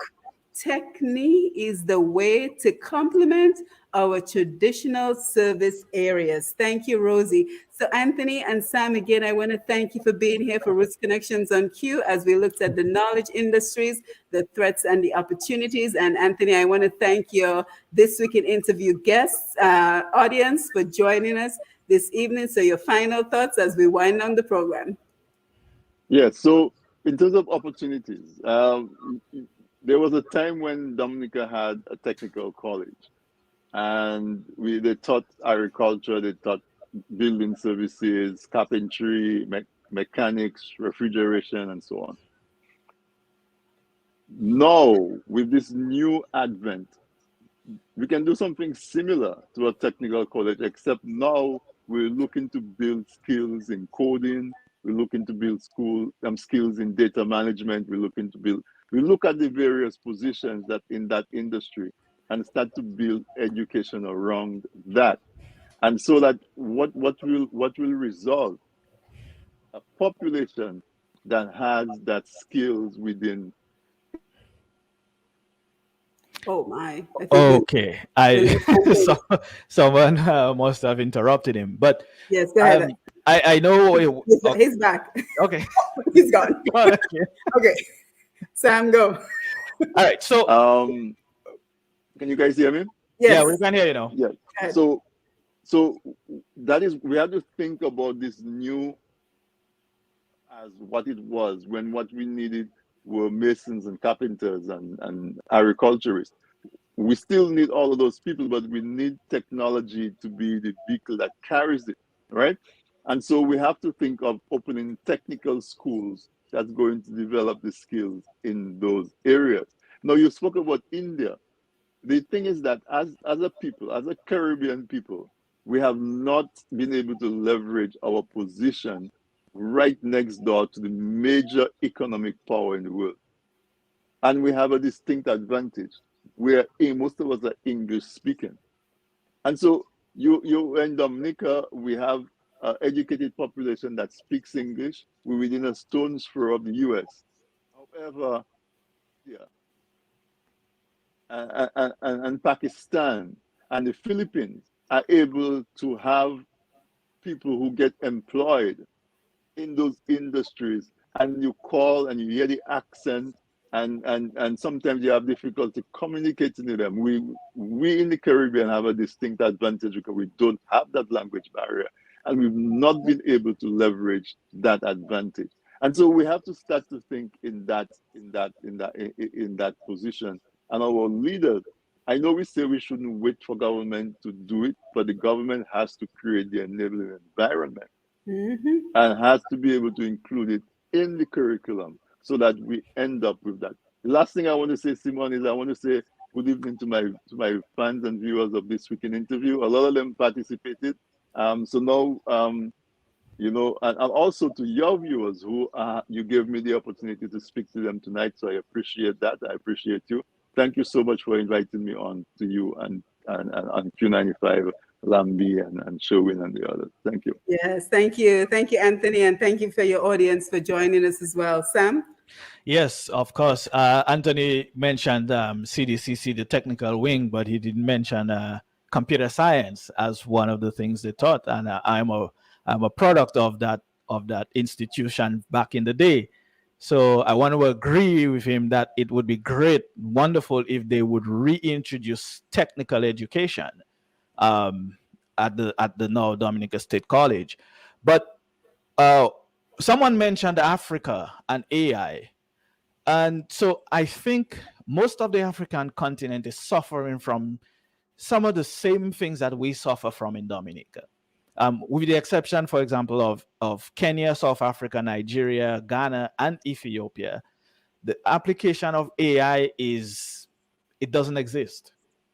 And one of the reasons for that is they lack the data collection and privacy infrastructure, education, and governance needed to implement AI. I think we are in the same position at this point, and we have to find a way to bring those things into a reality so we can now embrace AI as technology that we can use to improve the lives of our people and so on. And so let me just take a moment to say thank you, Simone, for inviting me on. It's not the first time you invited me on to something, and but I'm happy you accepted. it's yeah. So, but and of course, thank you to your audience, and thank you to the This Week in Interview audience for allowing Anthony and I to give us a pat. oh, you call it make a shime koshi tonight.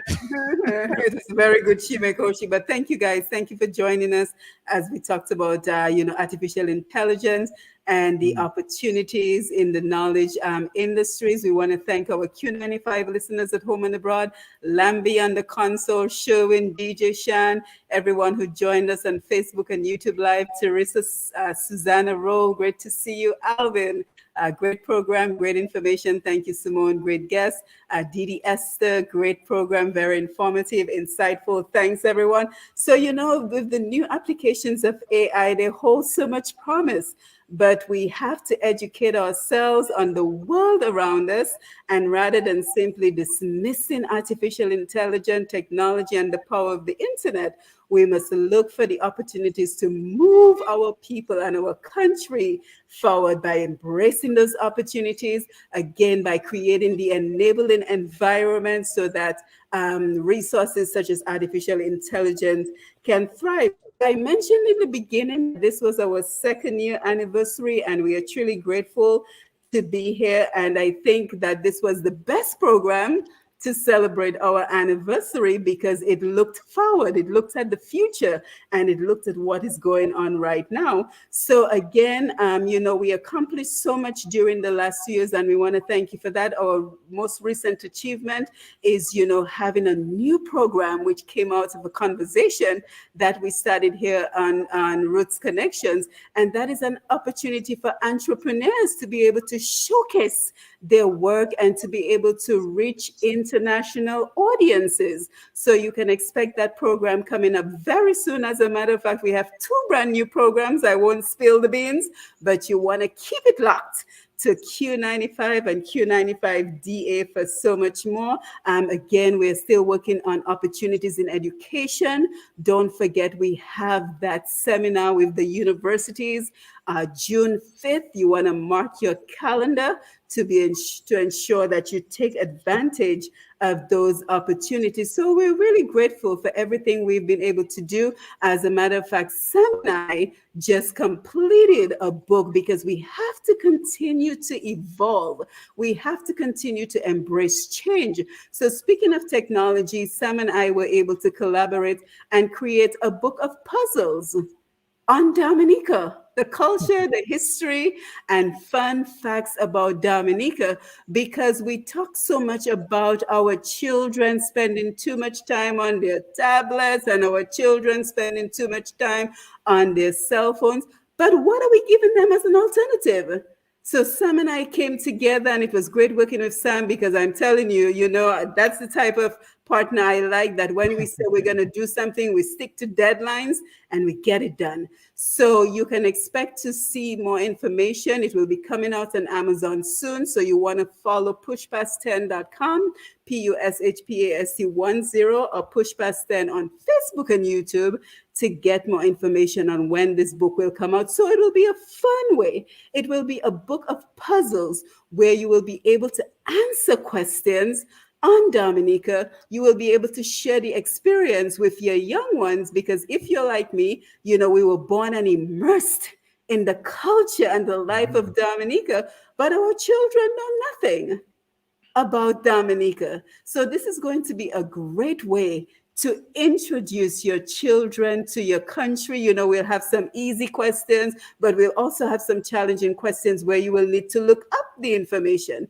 So again, I want to thank Sam, I want to thank Anthony, and I want to thank you, the audience, for the encouragement to keep going as we continue to work on ways to advance our country and to advance our people. So again, thank you for being here for another episode of Roots Connections on Q. I am Simone Mathieu, and for all the information you need on what we are working on and the important collaborations and networks and tools that we are creating to advance our people, you can log on again to pushpast10.com.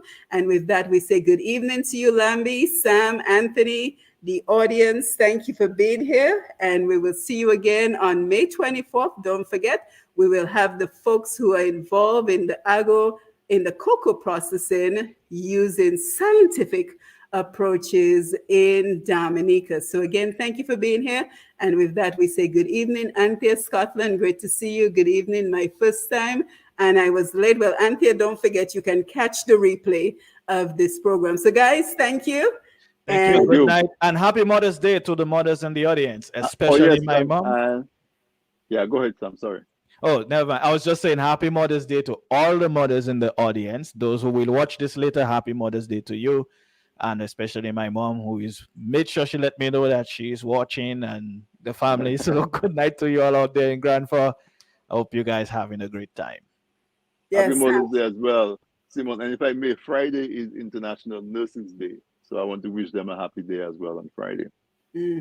Absolutely. Yes. So again, we must continue the important conversations. We must continue, demanding change in Dominica when we see things are going wrong. But the third part of the equation is we must work on those action plans, on investing in me, investing in us, so we can move our people and our country forward. So with that, good evening, everyone. Thank you for being here, and have yourself a pleasant night's rest. Thank you, guys. Thank you, Andy. Good night. All right. Good job.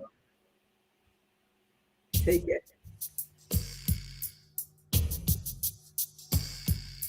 Ja! Ja!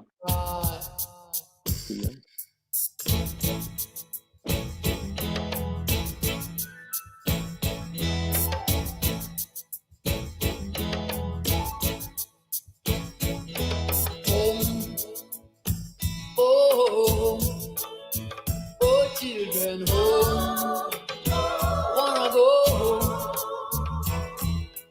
home. Oh, yes, children home, got to go. Yeah, we've been trotting from tendencies right on through revelation. We've been a subject to master's feet, so blessed, so we wanna go. Yeah, we are a people enslaved and sold, scattered through the earth. Jacob is calling his children 12 tribes, so we want go. Oh, children, home. Oh, to Zion, home. Wanna go, take me there, home. Oh, to Zion, home. Wanna go home, yeah. We've been trodden from Genesis right on through Revelation. We've been are subject to master's weak. So good, so we wanna go home. Oh, Reuben, Simeon, Levi, Judah, and Zebulun, Isaac, Gad, and Asher, Naphtali, Joseph, and Benjamin. 12 tribes, so we want to go home. Oh, children, home.